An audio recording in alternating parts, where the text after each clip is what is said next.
Okay, so I did a video the other day on Manjaro Mate, and very nice operating system, really liked it. But I thought I'd go back to that page and have a look at some of the other ones. Now, one of the really interesting looking ones, so if I go to downloads and I click on editions, ARM and Raspberry Pi 4, you can see it's available for loads of other systems as well. So there's a Pi 4 i3 version, but I'm just going to click on Pi 4 here. So this is the i3 version, so let's tell you what it's about. So Manjaro ARM with the lightweight tiling window manager i3. This edition is supported by the Manjaro ARM team and comes with the i3 tiling window manager. i3 is an extremely lightweight tiling window manager, famous for its efficiency with screen space and keyboard controlled workflow. The ideal environment for text and terminal focused usage for advanced users. Well, I'm not an advanced user and I don't really use a lot of terminal unless I have to, but I thought it just looked interesting. I wanted to see kind of how it worked, and this is just a first look out of interest to see what it's like basically. So I've already downloaded it and I've used Raspberry Pi Imager to write it, so let's boot up into that. So first time it boots up is pretty much the same as Manjaro Mate, but in the case of that video I had the language wrong. I've selected everything right in this video and everything's working in English. So pop in my password and you can see it boots up nice and quickly to the desktop. I'm not sure if this is conkey, but it's you know, like a status of everything that's going on, CPU and RAM and so on. I'll show at the end of the video how to install conkey using Pi apps, but I'll do that in Twister OS. If you like this sort of status overlay on the screen, you can install it into Raspberry Pi OS and also into Twister OS and possibly others as well. So down the bottom here, this is, well, I guess for people who don't know the shortcuts, which would be me. So this looks like a desktop switcher, but only one screen on there at the moment. So if we go down to the bottom here, this is all information, and you can see how much space I've got on my SSD. I'm using my Kingston 240 gig SSD, CPU usage, my network address, just tells me there's no wireless, no battery, and then we've got the date here as well. Bluetooth is there, that's clickable, and you can change obviously things about that, but also this is to do with the network and shows what wireless networks and wired networks are available. And this one here, oh, and this is for installing apps, which I didn't realise was there. So when I looked first of all, I really thought there was nothing which was kind of launchable from a button. It was more about keyboard shortcuts. And you can see here, so there's various different options that come up. So if I wanted to install something in here, just as I would on other versions of Manjaro, I could type in Chromium and I could install that from there. I didn't know that was there before, so that surprised me to be able to find that. So it's this little sort of shield icon, your system is up to date, so it's the software updater, and then we've got the volume option here as well. It is a nice looking, very sort of Spartan environment, and I do really quite like the idea of it, although because I don't do loads in terminal, it's not really that suitable for me. Well, let's install Chromium as a browser and see what happens with that. Apply and choose. Because I actually don't know what you do about a file manager. I guess there probably is a file manager there, but there must be a way of knowing the name of that file manager to launch it from terminal. So let's pop my password in. So it's asking to do all of that. Let's hit apply. And it's downloading nice and quick. While it's doing that, you can see here, look, mod, shift and space, toggle floating. So the mod key is Alt, mod, shift and space. Oh, okay, so that toggles between like a full screen and a windowed. Navigate workspaces. Well, I've only got one workspace open. I'm not actually sure how to open it up. Again, this isn't me showing you how to use this operating system. It's just me having a first look, just sort of trying it out. Send to workspace, switch to workspace, MORC menu, mod and Z. I was going American then. Mod and Z. Yeah, I don't know what that does.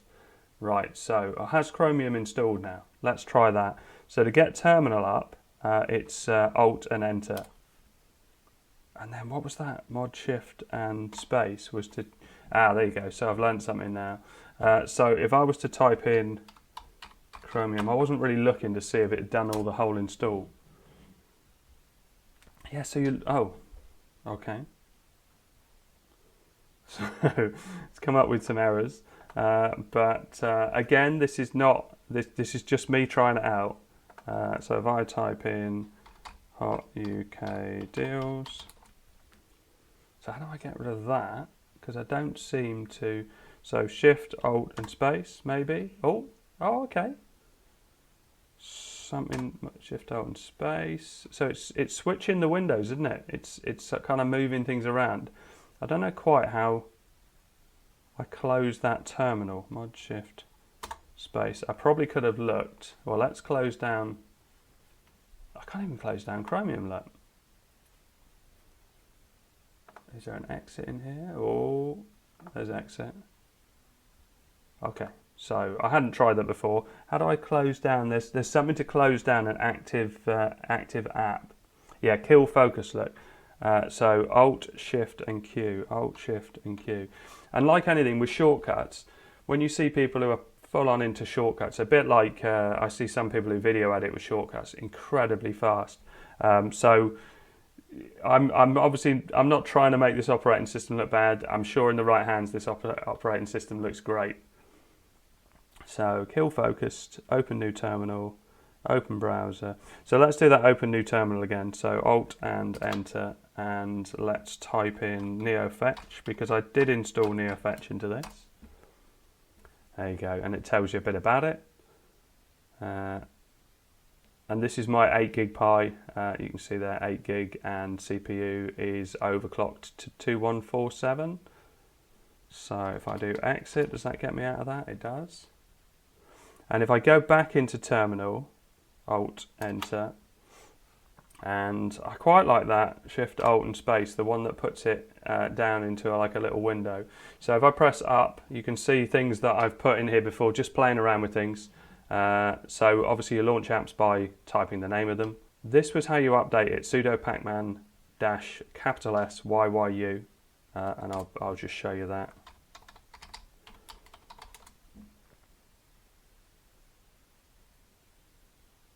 There you go, nothing to update because I've already updated it.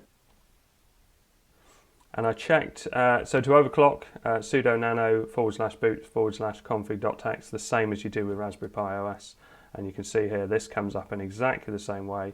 And you can see the settings that I've added in: overvoltage equals 6, arm frequency equals 2147. So Control X to get rid of that. And this is how to install an app. Although now I've found the app installer, but this is how to install an app for terminal in this operating system. So sudo pacman -S neofetch. So neofetch being the app that I wanted to install, and then I launch it with neofetch. And so if I look as well at what's installed, then I can work out what programs I can actually run. So I guess I was just thinking, is there a file manager in here? I don't know how else, because I don't usually use an operating system that's based around the terminal, I don't know how else you do a file system. I'm used to a windowed file system. So hchat, htop, phantom manager. Oh, is that it? No, that's themes. That'd be interesting to see what you would do with themes within there. I suppose it's going to change things like fonts and things like that. Mousepad, nitrogen. Yeah, I definitely prefer a launcher, but I'm obviously a less advanced user. Preferred applications, Pulse Audio, Ranger, software token. There's loads of stuff installed in here, and loads of things that don't seem to be apps, more plugins and things like that as well. Anyway, let's launch the browser. Let's launch Firefox, because obviously Chromium didn't seem to work that well for me. Let's kill that focus one. So Alt, Shift, and Q, and then open a browser with Alt and F2. Now it's a bit annoying on my keyboard because F2 you need to press the function key as well. Whether that can be changed, I'm sure it can. This is the sort of thing. Linux is very customizable in the right hands. Right, so let's do hot UK deals. Yeah, comes up nicely, scrolls nicely. Let's click on that. Yeah, that seems to work all right. And let's do BBC. Haven't changed any settings within Firefox. And obviously Firefox works in the normal way. So Even though the desktop environment is different, all of this is just standard Firefox. Okay, so I had to go away and come back, and when I came back to my screen, it was a completely white screen. Now, if I put it into lock now, so this is the lock screen, and you can see that it's kind of a blurry representation of the desktop. But when I came back, it was a completely white screen, and if I pressed any buttons, I was getting this. And you can see that you kind of think what's going on. But if you just delete everything that's there, you can see it says no input. Then just pop your password in.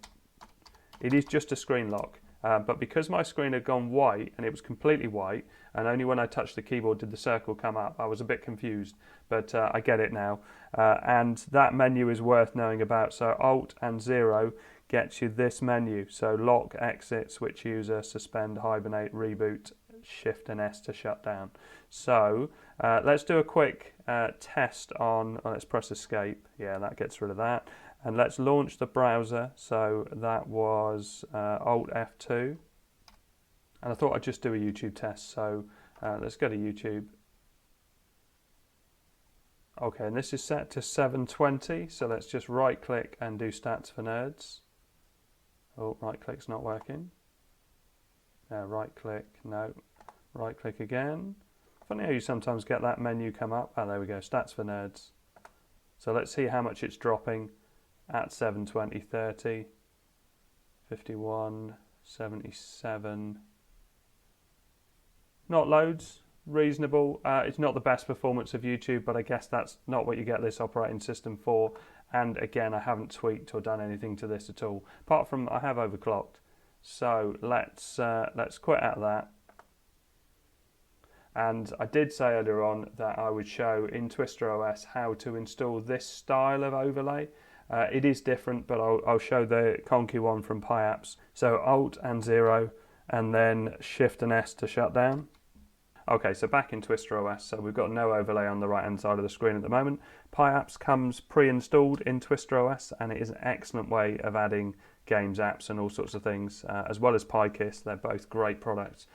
So the one I want is under iCandy. They're in folders now, which they used to just be a long list, but now you've got folders. So if I double-click that, you can see I've got the retro terminal, conkey, and color emoji font. I want conkey, so if I click on that and click plus, you can see that it opens up a terminal and starts installing all on its own. And here we go, it's just popped up on the side of the screen. Now I'd be better off with a different desktop environment for this, because obviously there's a little bit of white in this background. But it still looks pretty decent. So you can see here, RPI Linux system. So we've got the Linux version, we've got the frequency, uptime, file system, CPU temperature and usage, memory, hard drive availability, top processors and network. So, you know, a nice addition. If you want that sort of thing on your desktop, that's how you install it with PyApps. If you want to uninstall it, PyApps also offers a great service in the way that you can just click on the app that you've just installed, click the minus button, and it will reverse all that it's done.